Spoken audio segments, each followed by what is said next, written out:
Tidak tahu, karena hak angket itu bukan urusan paslon ya, itu urusan partai.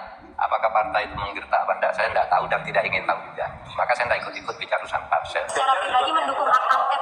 Tidak perlu dukungan saya. Bagaimana kalau DPR menggunakan hak angket?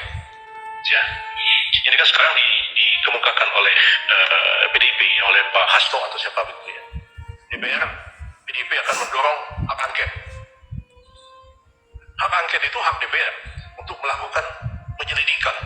Dalam kesempatan ini, fokus saya berpendapat untuk tidak sependapat dengan saudaraku seiman seislam Yusril Iza Mahendra.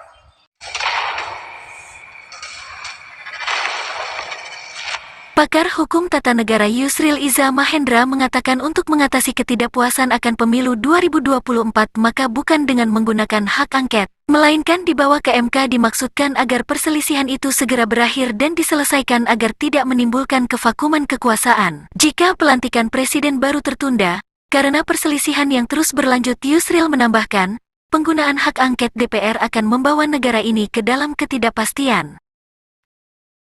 Sementara itu, caleg dari Partai PKS, Egy Sujana menanggapi pernyataan Yusril.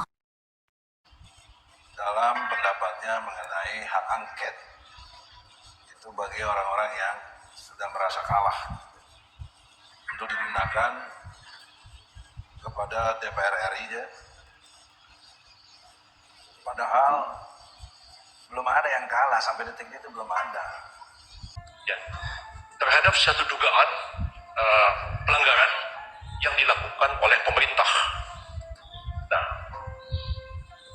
pemerintah kan bisa bilang, kenapa kami diangket? Kan yang melaksanakan pemilu kan KPU. Undang-Undang Dasar 45 mengatakan KPU adalah sebuah negara, lembaga negara yang mandiri, independen. Pemerintah nggak ikut campur, misalnya bilang begitu kan. Tapi bisa aja DPR melakukan investigasi. Presiden ada cawe-cawe nggak? Misalnya begitu kan? Ya, ada cawe-cawe apa enggak? Silakan aja diselidiki. Dan kalau sekiranya memang hasil angket itu mengatakan cukup alasan ada pelanggaran, maka hak angket itu kan memberikan rekomendasi kepada aparat penegak hukum untuk mengambil satu tindakan. Ya, jadi seperti itu. Tapi apakah hasil angket itu akan menggugurkan hasil pemilu? Apalagi hasil pemilu itu kalau diputus oleh Mahkamah Konstitusi, dia sama sekali tidak menggugurkannya. Bisa aja, misalnya ada polisi atau ada tentara atau ada orang sipil siapapun yang ternyata cawe-cawe, masuk misalnya komputer KPU sehingga si A menang yang harusnya nggak menang. Orang itu bisa dipidana. Ya pidana itulah sanksinya kepada dia, tapi tidak menggugurkan hasil pemilihan umum, apalagi telah diputuskan oleh Mahkamah Konstitusi.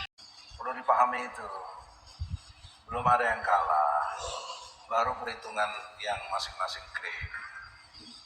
Kalau kalah itu sudah ada keputusan resmi nanti dari KPU sekitar bulan Maret kalau tidak salah.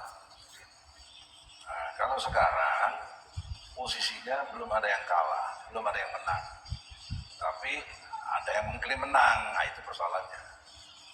Sehingga tidak pada tempatnya dengan mengakui kemenangan sepihak itu. Nah, berbarengan dengan situasi itu ada usulan hak angket.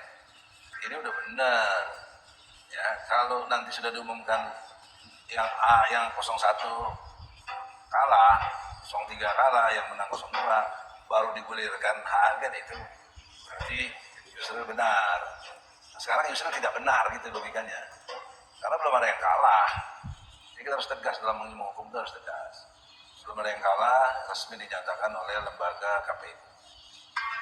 Nah, untuk itu dalam kesempatan ini saya hanya bisa menghimbau, terutama partai PKS yang dimana saya ada di situ, juga yang mendukung Anies ini, Nasdem kalau bisa juga, PKB kalau bisa juga, untuk bersegera bersama dengan jika mungkin dan bagus sekali PDIP segera menyatakan hak angketnya ini, karena hak angket itu berkait dengan penyelidikan.